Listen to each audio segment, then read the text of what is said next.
Guys, good morning. Last 2 days ఎండ విపరీతంగా ఉండడం వల్ల నేను నిన్న అయితే మాత్రం కళ్ళు తిరిగి పడిపోయాను. కాబట్టి నేను వీడియో అనేది అప్లోడ్ చేయలేదు. కొంచెం ఇప్పుడు ఓకే, ఇప్పుడు బాగుంది, రికవర్ అయ్యాను. మళ్ళీ నేను విలేజ్ వచ్చున్నాను. ఇక్కడ ఉన్న ఫెసిలిటీస్ తోటి వీడియో చేయాలి అన్న ఇదితోని చేస్తున్నాను. సో లాస్ట్ వీడియో మీకు 1858 ఇండియన్ గవర్నమెంట్ యాక్ట్ వరకు మనం చూసాము. సో అక్కడ తర్వాత నుంచి మనం ఇక్కడ స్టోరీ చూస్తాము. అంటే మీకు ఆల్రెడీ మనం లాస్ట్ కాన్సెప్ట్లో మనం ఏం చెప్పుకున్నామంటే 1858 ఇండియన్ గవర్నమెంట్ యాక్ట్ అంటే అందులో మా బ్రిటిష్ వాళ్ళు మనల్ని ఎలా పరిపాలిస్తున్నారు అని చెప్పి ఒక స్ట్రక్చర్ అనేది మనకి వాళ్ళు చూపెట్టారు. దాంట్లో భాగంగా మీకు నేను బోర్డు మీద కూడా వేసి చూపించాను. అంటే ఎక్కడ ఎలా వాళ్ళు పరిపాలన చేస్తారు అని చెప్పి ఒక సిస్టమాటిక్గా ఒక స్ట్రక్చర్ అనేది మనకి చూపించారు. సో దాంట్లో అంటే ఇక్కడి నుంచి వచ్చే చట్టాలన్నీ కూడా కౌన్సిల్ యాక్ట్స్ అంటారు. ఇక్కడ నుంచి వచ్చే చట్టాలకి పేరేంటి? Council acts. అంటే ఏంటి? ఒకదాన్ని ఏదైనా దాన్ని చేయాలనుకుంటే వాళ్ళు కౌన్సిల్ పేరుతోటి చేసి ఆమోదిస్తారు. కాబట్టి అక్కడి నుంచి వచ్చే చట్టాలన్నింటినీ కౌన్సిల్ యాక్ట్స్ అంటారు. సో ఫస్ట్ కౌన్సిల్ యాక్ట్ ని మనం ఇక్కడ చూడబోతున్నాం. 1861 కౌన్సిల్ యాక్ట్ ఏంటండి? 1861 కౌన్సిల్ యాక్ట్ ని ఈరోజు మనం చూడబోతున్నాం. సో బోర్డు అనేది లేదు, పిక్చర్స్ యాడ్ చేస్తాను. కాబట్టి మీరు ఆ పిక్చర్స్ ని బట్టి అర్థం చేసుకుంటూ వెళ్ళిపోండి. పిక్చర్స్ యాడ్ చేస్తాను, ప్రతి దానికి పిక్చర్ యాడ్ చేస్తాను. So first 1861 council act. ఈ 1861 కౌన్సిల్ యాక్ట్కి మనం రావాలంటే ఒక 4 ఇంపార్టెంట్ అంశాలు అనేది మనం చూసేయాలి. సో మనకి ఆల్రెడీ నేను లాస్ట్ క్లాస్లో మీకు ఎక్స్ప్లెయిన్ చేశాను. అంటే ఈ 1858 ఇండియన్ గవర్నమెంట్ యాక్ట్ ప్రకారం మొట్టమొదటి వైస్రాయ్ ఎవరు అంటే లార్డ్ కానింగ్ అని. సో ఈ లార్డ్ కానింగ్ దగ్గరకు వచ్చేసరికి మనకి 2 బిట్స్ వస్తాయి. నెంబర్ 1 అంటే ఈస్ట్ ఇండియా కంపెనీ టైంలో, నెక్స్ట్ బ్రిటిష్ డైరెక్ట్ అడ్మినిస్ట్రేషన్ టైంలో చేసిన ఒకే ఒక ఎంప్లాయీ ఎవరంటే మనకి లార్డ్ కానింగ్ వస్తాడు. అయితే ఈ లార్డ్ కానింగ్కి సంబంధించి ఇంకొక బిట్ ఏంటంటే పోర్ట్ఫోలియో విధానం అండి. పోర్ట్ఫోలియో విధానాన్ని తీసుకొచ్చింది కూడా ఎవరంటే లార్డ్ కానింగ్. అది ఏ టైంలో అంటే 1859. ఇది ఒక బిట్. అంటే మనం 1861కి వెళ్ళేసరికి 4 ఇంపార్టెంట్ బిట్స్ అనేవి ఇక్కడ మనకు వస్తాయి. 1859లో ఏమొచ్చింది? పోర్ట్ఫోలియో విధానం అనేది వచ్చింది. తీసుకొచ్చిన వ్యక్తి ఎవరు? Lord Canning. సో తర్వాత ఏంటంటే ఈనాటికి కూడా 3 అంశాలండి, చాలా చాలా ఇంపార్టెంట్. వీటి నేమ్స్ మార్చి ఉన్నారు. వాటి రీసెంట్ కరెంట్ అఫైర్స్ లో చూసుకోండి ఒకసారి. వాటి నేమ్స్ మార్చి ఉన్నారు. అది మీకు హోంవర్క్ ఇస్తున్నాను నేను, ఆ నేమ్స్ ఏం మార్చారు అని చెప్పి.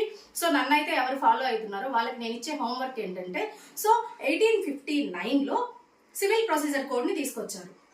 సో దాన్ని ప్రజెంట్ ఏం నేమ్ మార్చారు? సో 1860 ఇండియన్ పీనల్ కోడ్, భారత శిక్షా స్మృతి. సో దాని నేమ్ ఏం మార్చారు? సో 1861 క్రిమినల్ ప్రొసీజర్ కోడ్, దానికి ఏం నేమ్ మార్చారు? ఇది నేను మీకు ఇచ్చే హోంవర్క్. ఒక్కసారి ఆ నేమ్స్ ని మాడిఫైడ్ చేయండి.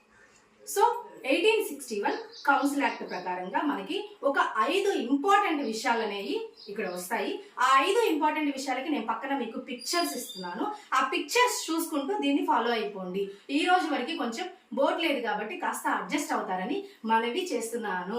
సో ఈ రోజు 1861 కౌన్సిల్ యాక్ట్ ప్రకారం ఏ అంశాలను అయితే వాళ్ళు తీసుకొచ్చారు అంటే, నెంబర్ 1 ఏంటంటే కేంద్ర లెజిస్లేటివ్ కౌన్సిల్లో ఆల్రెడీ విక్టోరియా మహారాణి చెప్పింది, మేము ఇక్కడ సంస్థానాల వాళ్ళకి బాగా ఇంపార్టెన్స్ ఇస్తాము, మిమ్మల్ని కూడా అడ్మినిస్ట్రేషన్ లో మేము విలీనం చేస్తాము, కాబట్టి అందరి ఫీలింగ్స్ ని మేము అర్థం చేసుకుంటామని చెప్పి ఒక మాట అంటది కదా.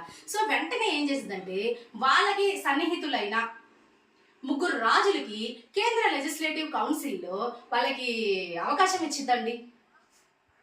సో నెక్స్ట్ పాటియాలా రాజు, బెనారస్ రాజు, నెక్స్ట్ సర్దింకర్ రావు. వీళ్ళ పిక్చర్స్ నేను యాడ్ చేస్తాను. ఆ పిక్చర్స్ ని చూసుకుంటూ దీన్ని ఫాలో అవ్వండి. సో నెంబర్ 1 బిట్ ఏంటి? కేంద్ర లెజిస్లేటివ్ కౌన్సిల్లో 3 భారతీయుల్ని నామినేట్ చేస్తారు. Number 1 point. ఇది number 1 point. Next number 2 budget అండి. బడ్జెట్ అన్న విషయం, బడ్జెట్ ఈనాటికి కూడా ఎంత ఇంపార్టెంట్ విషయమో మీకు తెలుసుగా.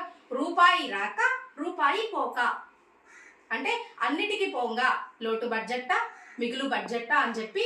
సో ఎవ్రీ ఇయర్ అనేది ఇది మనం చూస్తూ ఉంటాము. కాబట్టి దీని గురించి మనం ఎక్స్ప్లెయిన్ చేసుకోవాల్సినంత పని కూడా లేదు. సో అటువంటి బడ్జెట్ ని ఏ కౌన్సిల్ యాక్ట్ ద్వారా తీసుకొచ్చారంటే 1861 కౌన్సిల్ యాక్ట్. నెంబర్ 2 ఇది.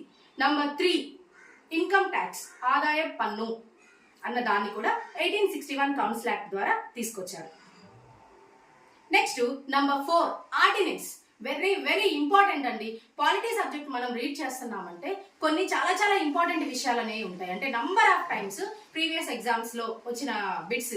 సో దాంట్లో మన ఒక ఆర్టికలే చెప్తుంది, భారత రాజ్యాంగంలోని 123 ఆర్టికల్ దేని గురించి తెలియజేస్తుందంటే ఆర్డినెన్స్ అన్న దాని గురించి తెలియజేస్తుంది.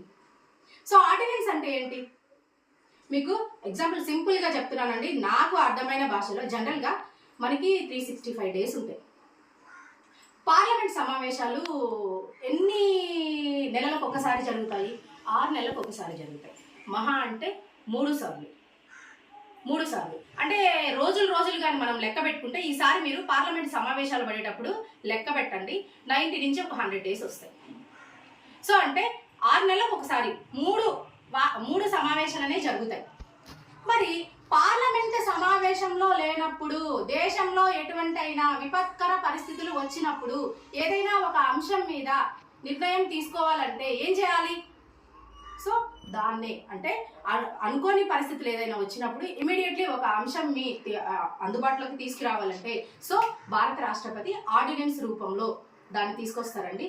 ఒక ఆర్డినెన్స్ కాల పరిమితి ఎంతంటే గరిష్టంగా తెలుగులో మామూలుగా మనకి తెలుగులో కానీ ఇలా ఇచ్చారంటే పార్లమెంట్ తిరిగి సమావేశం అయిన వేళ అన్నారు. గరిష్టంగా అంటే 7.5 నెల.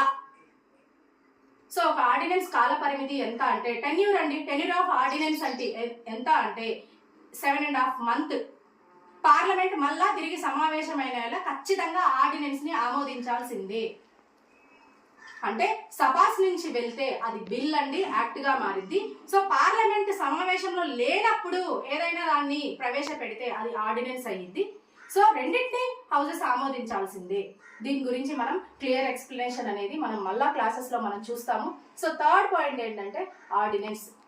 ఇంకా fourth very very important point ఏంటంటే హైకోర్ట్స్ అండి. హైకోర్టు 1861 కౌన్సిల్ యాక్ట్ ద్వారా 1862లో మొట్టమొదటి హైకోర్టు కలకత్తాలో స్టార్ట్ అయింది.